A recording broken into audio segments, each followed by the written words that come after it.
पानी पानी लीजिए, पानी लीजिए। क्या कदर मचा रखा है, ना खुद सोते हो ना दूसरों को सोने देते हो। अरे जीना हराम कर रखा है, मरते भी नहीं हो तुम लोग। बहू, वो बुखार ज्यादा हो गया तो इसी वजह से पूरा घर सड़ा रखा है। छी छी, कितनी गंदी बदबू आ रही है। अरे तुम्हारी जिंदगी जितनी कटनी थी तुम्हारी तो कट ली, अरे कम से कम दूसरों को तो जीने दो। तुम्हारी वजह से मैं और मेरे बच्चे भी बीमार हो चुके हैं। बहू, डॉक्टर इलाज कर तो रहे हैं, लेकिन बीमारी ठीक होने में टाइम तो लगता है ना। अरे इनका तो ठीक होने का पता नहीं, मुझे लगता है जब तक हम ही बीमार हो जाएंगे। तुम्हारी ये बीमारी मेरे बर्दाश्त के बाहर हो चुकी है। अगर तुम्हारी वजह से मेरे बच्चों को कुछ हो गया ना, उनके ही जीवन में कोई संकट आया तो ध्यान रख लेना मैं तुम्हारा क्या हाल करूंगी। और एक बात बताऊं, तुम कल मरो ना, तुम आज मर जाओ, मुझे कोई फर्क नहीं पड़ता, लेकिन मेरे बच्चों को कुछ हो गया तो सोच लेना जीना आराम कर रखा है। और हाँ, तुम्हारी सांस लेने के बाद भी इस दरवाजे से बाहर आई ना तो तुम्हारा क्या हाल करूंगी तुम सपने में भी नहीं सोच सकते। दिमाग खराब कर दिया मेरा।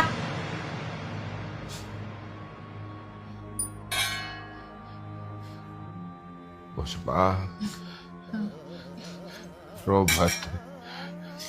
पता नहीं भगवान कौन से जन्म की परीक्षा ले रहा है।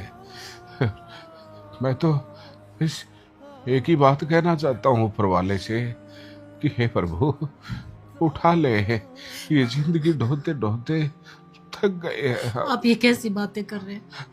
अगर आपको कुछ हो गया तो मैं कहाँ जाऊंगी? आपके होते ही हमारी ये दशा है, और आपको कुछ हो गया तो फिर कि मेरा क्या होगा, ये भी तो सोचो। कुछ नहीं। पानी पानी पानी पानी, खांसी नहीं आएगी, पानी पीजिए आराम से। आप बोलिए मत, आप आराम कीजिए बस। तेज मत बोल, नहीं तो बहू को आवाज सुनाई देगी, वो फिर आ जाएगी, फिर आ जाएगी। आप आंखें बंद करके सो जाइए बस। हेलो। तुम हो क्या? क्या हुआ? आज तो कुछ मूड ठीक नहीं लग रहा। रमेश, जाके चेंज कर लो। अरे क्या हुआ अर्चना, इतना गुस्सा क्यों कर रही हो? यार मुझे बात नहीं करनी ना, एक हफ्ते से सो नहीं पाई हूँ मैं। कारण है तुम्हारा बाप, सारे दिन और रात खांसते रहते। एक तो सारे घर में गंदगी मचा रखी है, मैं बीमार हूँ, मेरे बच्चे बीमार हैं। रमेश, मैं स्ट्रिक्टली बोल रही हूँ, या तो अपने बाप से बात कर लो सीधा सीधा, नहीं तो मैं मेरे घर चली जाऊंगी। मुझे नहीं रहना इस घर में, फैसला लेना पड़ेगा अब तुम्हें। अरे यार टेंशन मत लो, मैं माँ बाबू जी से बात करता हूँ। तुम्हारे बिना मेरा क्या है यहाँ पे? जो कुछ है तुम ही तो मेरी। जब ऐसा है ना तो कर लो अपने बाप से बात, आ रही बात समझ में, और तभी मुझसे बात करना। गुस्सा मत करो, चाय बना लो, तब तक मैं चेंज करता हूँ, फिर बात करते हैं, ठीक है?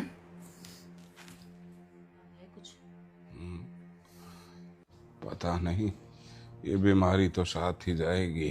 बाबू जी ऐसे क्यों बोलते हो? आपके लिए दूध है। हाँ हाँ बेटा। और बेटा तू ठीक है? मैं ठीक हूँ बाबू जी, आपकी तबीयत ठीक है? बस पता नहीं बेटा क्या होगा क्या नहीं। बाबू जी मुझे आपसे कुछ बात करनी थी। हाँ बेटा, मुझे भी तुमसे कुछ बात करनी है। आपको बात करनी है? हाँ हाँ बोलिए ना बाबूजी, क्या बात है? नहीं रमेश, पहले तुम बताओ तुम्हें क्या बात करनी है। नहीं माँ, पहले बाबूजी से पूछते हैं ये क्या कह रहे हैं। हाँ बोलो बाबूजी। रमेश बेटा, पता नहीं जिंदगी का ये सफर कब खत्म होगा। थोड़ी बहुत जिंदगी बची है तो सोच रहा हूं अकेले में जिंदगी गुजार लो। बहू को काफी परेशानियां हो रही हैं हम दोनों से। वो भी अपनी जगह ठीक है, अब बीमार शरीर है, रात को कई बार नींद नहीं आती, जिससे उनकी नींद खराब हो जाती है। तो मैंने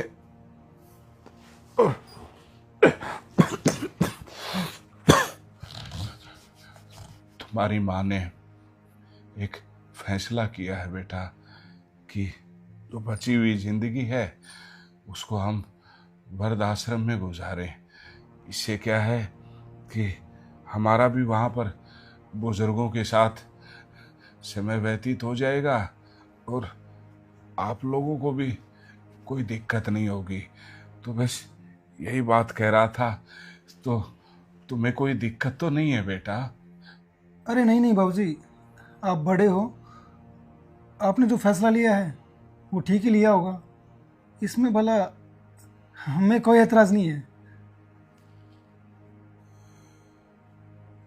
कसूर तुम्हारा नहीं है बेटा।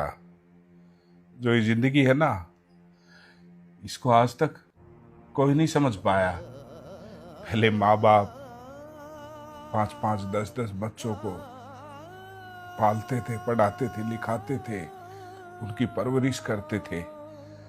लेकिन आज 5 बच्चों से या 10 बच्चों से उनके माँ बाप नहीं पाले जाते। कम वक्त ईश्वर ने ये जो बुढ़ापा बनाया है ना,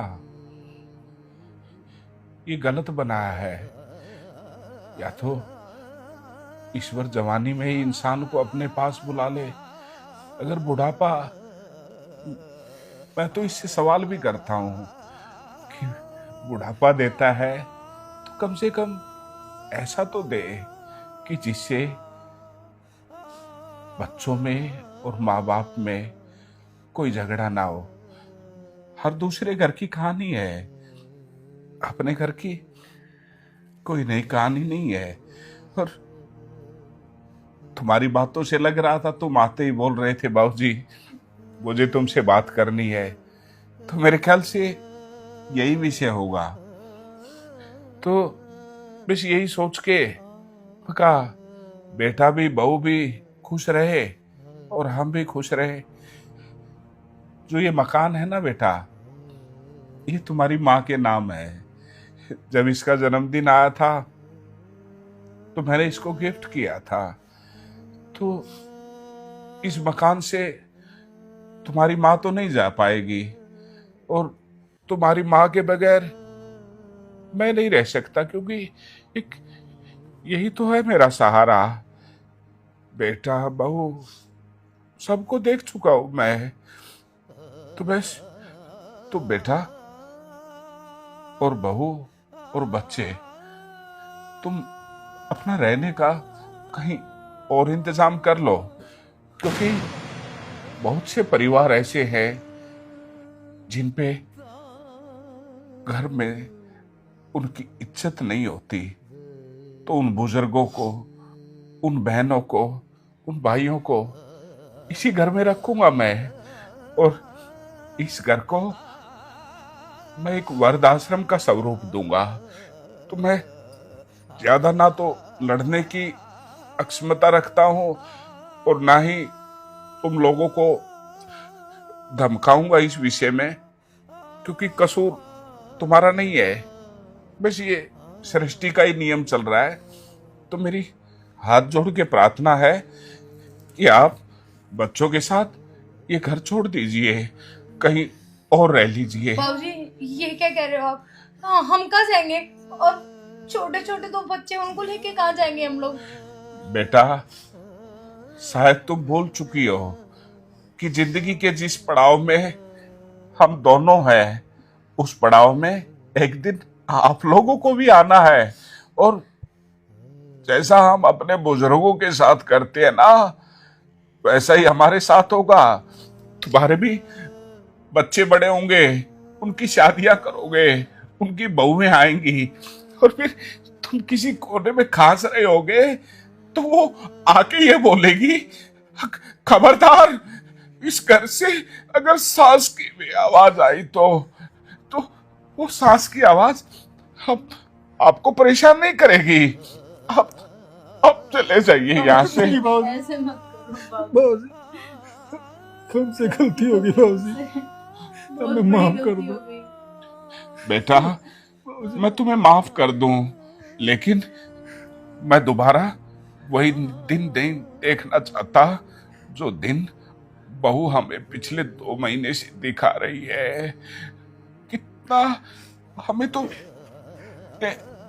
तुम्हारी माँ को बोला था कि बेटे को कुछ मत बताना, हम चुप थे। लेकिन अब बात बर्दाश्त से बाहर हो गई थी बेटा, और अब मैं भी इस बात को और बर्दाश्त नहीं करूंगा। तुम यहाँ से चले जाओ। आप लोग मत करो ये ड्रामा। क्या दिखाना चाहते हो तुम? कि मैं तुझे माफ कर दूं तुम दोनों को? कल फिर एक सिलसिला शुरू हो जाए कि ये इसकी वजह से मेरे बच्चे बीमार हैं। हाथ जोड़ता हूँ, मेरा हाथ न उठ जाए। नहीं बाबूजी, निकल जाओ। पुष्पा, इनको मेरी नजरों से दूर कर दो। मैं यही सोचूंगा कि मुझे कोई औलाद नहीं है। आप इतना गुस्सा मत कीजिए, आपको कुछ हो गया तो मेरा क्या होगा? नहीं बाबूजी।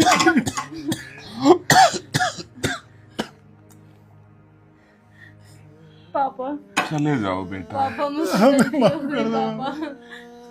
मैंने आपको हमेशा अपना ससुर समझा, पर मैं वादा करती हूँ आज के बाद मैं हमेशा आपको अपने पिता समान समझूंगी। पुष्पा, क्या इस बात की तू जिम्मेवारी ले रही है कि हमें ये ताने नहीं मिलेंगे? अगर बच्चे बोल रहे हैं तो हम माफ कर देते हैं इनको। बाबूजी, आइंदा कोई शिकायत नहीं आएगी बाबूजी। आखिरी गलती मैं लेता हूँ गारंटी बाबूजी। हमारे पोता पोती भी तो है, उनका क्या होगा? कम से कम उनके लिए इनको माफ कर दो। पुष्पा, तुझे पता है मैंने आज तक जिंदगी में तेरी बात को कभी नकारा नहीं है। हाँ मुझे पता है। तू कह रही है तो मैं ये मोहलत दे सकता हूँ, लेकिन खबरदार, अगर दोबारा ऊंची आवाज में हमसे बात की तो तुम हमारे लिए मर चुके हो और मैं तुम्हारे लिए मर चुका हूँ। ऐसा कभी भी नहीं होगा बाबूजी, पापा, कभी भी नहीं होगा। बाबूजी, हम पर नहीं तो कम से कम आप अपने पोता पोती में तो तरस खाइए। सॉरी पापा, माफ कर दो मुझे।